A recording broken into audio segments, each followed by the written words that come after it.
మాట్లాడింది. అన్నా నేను అక్కడికి పోతున్నా ఏం చేయాలి అంటే ఎందుకమ్మా ఏం లేదు కదా అన్న ప్రజలు కష్టాలలో ఉన్నారు. ఇక నేను నిర్ణయించుకున్నా వైఎస్ఆర్ మా నాన్నగారి ఆశయ సాధన కోసం ఈరోజు ఆంధ్రప్రదేశ్ ప్రజలు కష్టాలలో ఉన్నారు. వాళ్ళకు అండగా నిలబడడానికి నాకు వయసు ఉంది, ఓపిక ఉంది, వాళ్ళ కోసం కొట్లాడే శక్తి ఉంది.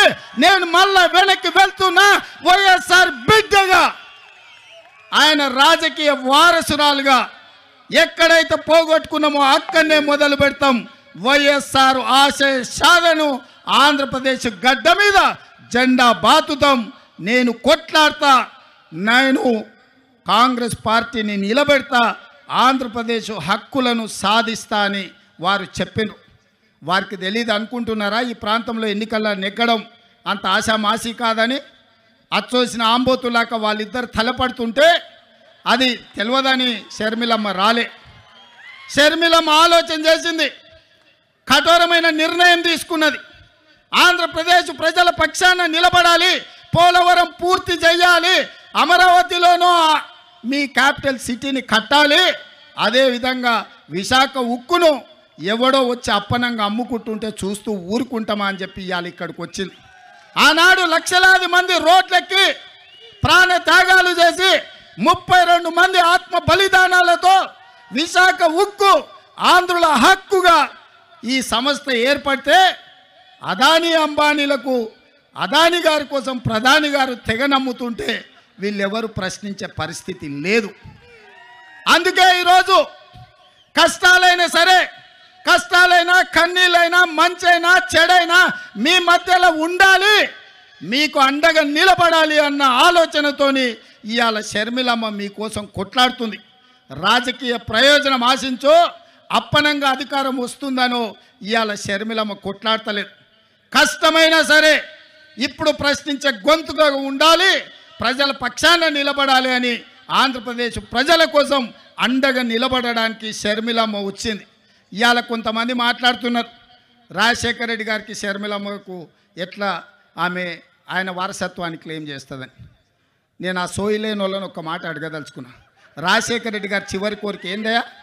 రాహుల్ గాంధీ గారిని ప్రధానమంత్రిని చెయ్యడమే చివరి కోరిక కింద మాట్లాడి కాంగ్రెస్ పార్టీని అధికారంలోకి తేవడమే తన లక్ష్యంగా, తన బాధ్యతగా వైఎస్ఆర్ గారు మాట ఇచ్చిండ్రు. ఆడ కేవీపీ రామచంద్రరావు గారు, రఘువీర్ అన్న ఉన్నాడు, ఆయనకు అత్యంత సన్నిహితులు. వారు చెప్పిందే రాహుల్ గాంధీ గారిని ప్రధానమంత్రిని చేయాలి, కాంగ్రెస్ పార్టీకి అత్యధికంగా సీట్లు తీసుకురావాలి. ఏ రోజు కూడా రాజశేఖర రెడ్డి గారు బీజేపీతో అంటగాగలే, బీజేపీ నీడని కూడా రాజశేఖర రెడ్డి గారి మీద పడనివ్వలే. ఏ రోజు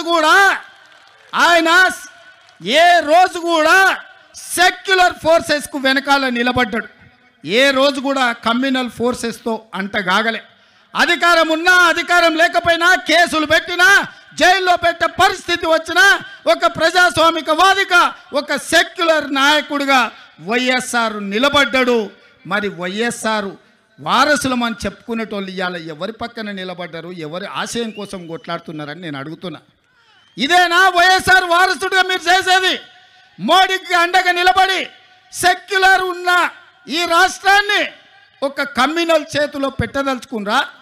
షర్మిలమ్మ అడిగినట్టుగా మణిపూర్లో లక్షలాది మంది నిరాశ్రయులై వేలాది మందిని చంపుతుంటే మోడీ ప్రభుత్వం ముష్కరులకు అండగా నిలబడితే ఒక్కసారైనా మీరు ప్రశ్నించినరా నేను అడుగుతున్నా.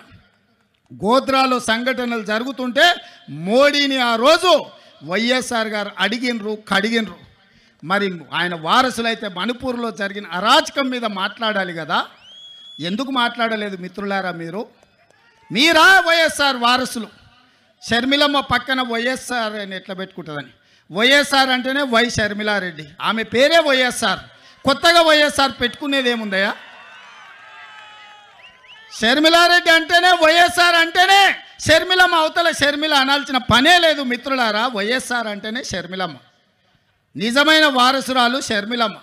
ఎందుకంటే రాహుల్ గాంధీ గారిని ప్రధానమంత్రిని చేయాలన్న ఆలోచన, కాంగ్రెస్ పార్టీని గెలిపించాలన్న ఆలోచన, ఆంధ్రప్రదేశ్ ప్రజలకు అండగా నిలబడి మీ కష్టాలు కన్నీళ్లు తూడవడానికి మీకోసం అవసరమైతే ఆనాడు చేవెళ్ళ నుంచి ఇచ్చాపురం వరకు రాజశేఖర రెడ్డి గారు ఏ విధంగా అయితే పాదయాత్ర చేసిండో 94 నుంచి 2004 వరకు 10 సంవత్సరాలు ఆయన ప్రతి నిమిషం ప్రతి క్షణం ప్రజల కోసం